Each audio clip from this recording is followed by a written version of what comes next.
نحمده ونصلي على رسوله الكريم أما بعد فقد قال تبارك وتعالى في القرآن المجيد أعوذ بالله من الشيطان الرجيم بسم الله الرحمن الرحيم خيركم من تعلم القرآن وعلمه ذلك الكتاب لا ريب فيه هدى للمتقين.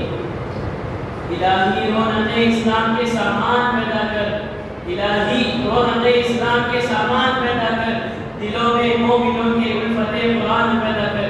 صدر محترم، اسٹیج پر رونق افروز رسولدان دین اور حاضرین جلسہ، آج کی اس محفل میں اور آج کی اس مبارک اجلاس میں میرا موضوع سخن دنیا کی سب سے پاکیزہ مقدس کتاب قرآن پاک ہے.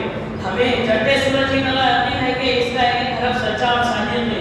یہی وہ قرآن ہے جس کی زبان مقدس و بیان مقدس، جو فصاحت و بلاغت کے ٹھاٹے مارتا سمندر ہے، جس کے متعلق ارشاد اربان ہے کہ قرآن کا وہ کتاب ہے جس کے صادق اور برحق ہونے میں کوئی شبہ شبہ نہیں، جس کے بارے میں محسن انسانیت حضور پاک صلی اللہ علیہ وسلم نے ارشاد فرمایا کہ جس نے قرآن کا سیکھا اور دوسروں کو سکھایا.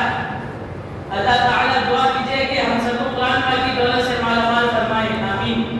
نوجوان دوستوں، قرآن پاک رب ذوالجلال کی طرف سے عطا کرتا ہوا حسین تحفہ ہے جس نے 23 برس کی قلیل مدت میں پورے عالم میں وہ انقلاب برپا کر دیا. بڑے سے بڑے فصحاء، علماء اور شعراء حیران شدہ رہ گئے جس کی آیتوں کو سن کر بہتر دل قوم ہوئے. نوجوان دوستوں، قرآن یہی وہ قرآن ہے جس نے رسولوں کی رسالت کو اعزاز بخشا.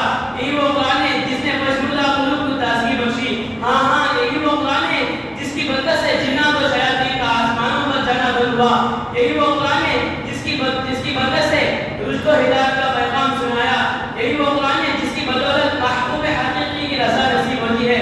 یہی وہ قرآن ہے جو سچائی اور امانت داری کا درس دیتا ہے. یہی وہ قرآن ہے جس کی بدولت عمر فاروق رضی اللہ تعالی عنہ کو ایمان نصیب ہوا. یہی وہ قرآن ہے جس کی نظیر پیش کرنے سے ساری دنیا عاجز و قاصر رہی.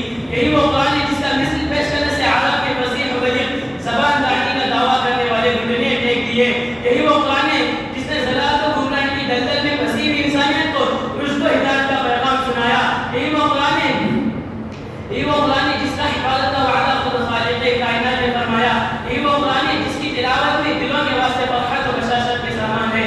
یہی وہ قرآن ہے جس نے ذہنی قوتوں کو جلا بخشا. یہی وہ قرآن ہے جس کی بدولت اجڑے ہوئے چمن میں بہار پیدا ہوئی. محترم